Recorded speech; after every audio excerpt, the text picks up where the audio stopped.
I feel like I'm making an apology video even though I have nothing to apologize for. I don't even know why. Anyways, I know it's been forever since I uploaded my last video. That's my MO. I actually don't know why I'm explaining that to anyone who knows me. So I am here to share some amazing, oh, wow, my makeup looks good. Wow, I'm trying some new stuff out. I've been watching all these like brown girl YouTube gurus like Jackie Aina and Nima Tang, and they have got this melanin shining but still kind of like looking like my skin. It's amazing. Wow, that's so cool. This light is really, yeah, anyways. So I have some amazing news to share. As of last week, I have been hired as a postdoctoral fellow at Brown University in the music department. That's right, this is not a drill, in a music department. So what does that mean? What that means is that I will be receiving a salary, a nice salary, to make my Black Girl Nerd raps and beats, record my Black Girl Nerd raps and beats, talk about my Black Girl Nerd raps and beats, and to talk about the broader context around Afro-diasporic music making in one class a semester, and to just be around a community of other folks who are both musicians and academics. It's like I'm finding my tribe.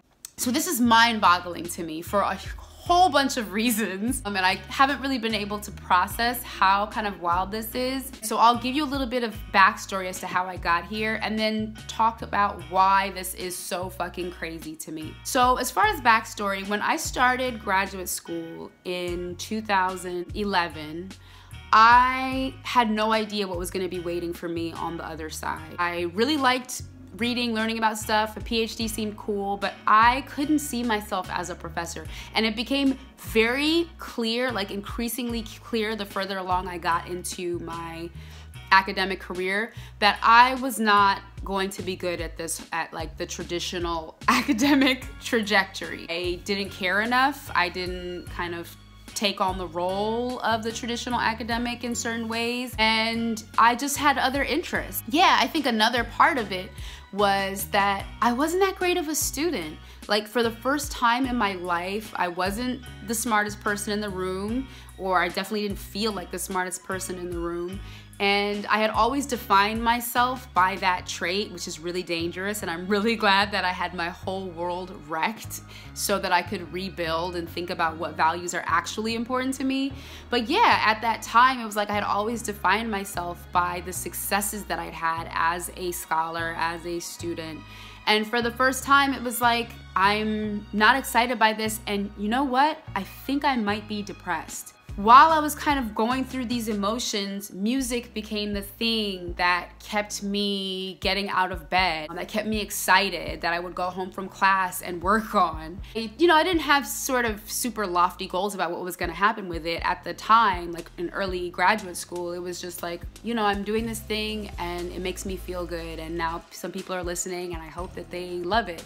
I had dreams, of course, but I didn't think beyond that. And as my graduate career moved forward, my music sort of really started to take over. I was having to negotiate with professors that I was TAing for about like tours and other, like all of that stuff. It started to very much feel like I was more of a rapper and producer than I was an academic. The tipping point was when I ended up releasing a song that I'm probably most well known for better for worse, called 1080p. That was about sort of my depression and that I started to experience in graduate school, and I can tell you a little bit about how my graduate school experience was, how awesome and amazing it was. So things really took off after that. Like, people started listening. My shit was really selling, and finally I was able to sustain myself 100% on the money that I was making as a musician. At that point, I had some choices to make. It was like, should I stay in this PhD program? What am I really getting out of it? And at that time, the only thing that really, truth be told, that I felt like I was getting out of it was like approval from my parents or other folks who value that in me, because I felt fully satisfied, fulfilled by my music. I was, you know, able to support myself with it. More recently, I've started to kind of see the value in what I'm doing, and that's partially because I'm towards the end of my dissertation, and it's this project that I realize I actually do care quite a bit about. And a lot of the things I've picked up in the academy have been like things that are important and interesting to me. So I always sort of talked about how I would love to find some magical dream position after I graduated that allowed me to both be attached to an academic institution, but be there because of my music, right? That was like the thing. I could finagle or figure out how to get an adjunct, teaching position here or there at STS. I've taught at NYU before, but I was like, no, I would only want to be somewhere if I was there because of the music that I've made. And so then here comes this position, right? That's kind of dropped in my lap. Literally, two of my friends and faculty whom I've met over the years, they emailed me separately at different times and were like, have you seen this job at Brown? Look at the description. This is you. So I looked at it and it's like, we're looking for someone named Anongo. Just kidding. We're looking for a rapper and no, I'm just kidding. We're looking for an artist, right? A musical artist who is also will have their PhD as of July 1st and can teach about Afro-diasporic music making and will utilize the studio spaces that we have available throughout campus. And my dissertation is about the politics of recording studio spaces. But I kept feeling like, this seems perfect and everything, but what's the catch? And beyond what's the catch, I also felt like I can't get this. I'm sure there's gonna be a whole bunch of people who apply for this. Even though this feels like it's just for me, like, how is it possible that someone who has kind of fucked around throughout so much of their academic experience could wind up with a postdoc at this Ivy League institution? Like when the whole academy is like crumbling, how is it possible that this thing just like floats across my desk? I was just convincing myself that I couldn't do it. I talked to my fiance, Lanre, who's an angel, and he was like, you should just apply for it. Just apply for it, just see. I apply for it, I finagle everything, and I'm like, all right, whatever. There's no way I'm gonna get it. The next day after I submit, I'm not even kidding, after I submit my application, the chair emails me like, hi, Anongo. So you're perfect for this. Everything about you, from your dissertation topic to your interests, the classes that you've taught, the fact that you are a working artist and musician, that you make computer music, you're perfect for this. Can you do an interview? Can we bring you to campus? At this point, I was just stunned. It just didn't feel real. Like, how could my life be so charmed? It doesn't make any fucking sense. Especially for, like I said, for someone who's been dicking around. Okay, not dicking around, but not taking as seriously the academic part of my life as I have the musical part. I have friends and colleagues who have taken this much more seriously than I have. I'll just leave it at that. So it just didn't seem real, but I did the interview while I was in San Juan as part of the JoCo cruise, which is this amazing cruise situation that you should totally go on, where you get to hang out with artists and writers and thinkers and stand-up comedians and nerds for a week. And yeah, look it up, JoCo cruise. Anyway, so I did the interview while I was in San Juan for the JoCo cruise. Then the next week I got flued out to Providence. Did class visits, I read a paper, gave a small performance, got tours of the campus, and it just was like, this is too nice. I saw the studios, there's classes, so I can learn formally how to use Ableton. I've been avoiding it for like years. Folks who teach about analog synthesizers, it's like, what the fuck is that called?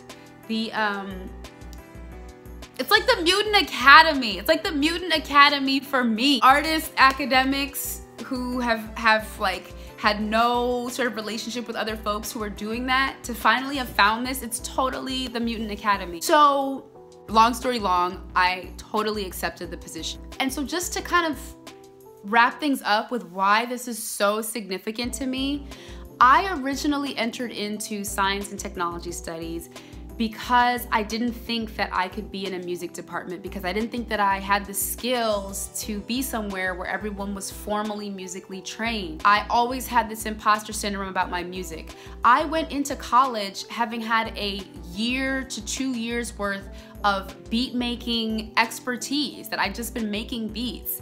And yet, even though I had this skill set, I felt like I don't know how to formally read. I don't know how to read notation. I don't have like music theory under my belt. I just make what sounds good and what feels good. There's no way I could be in a music department. Even though music and visual art were like the only things that gave me true joy, I convinced myself that that wasn't a place that I could be.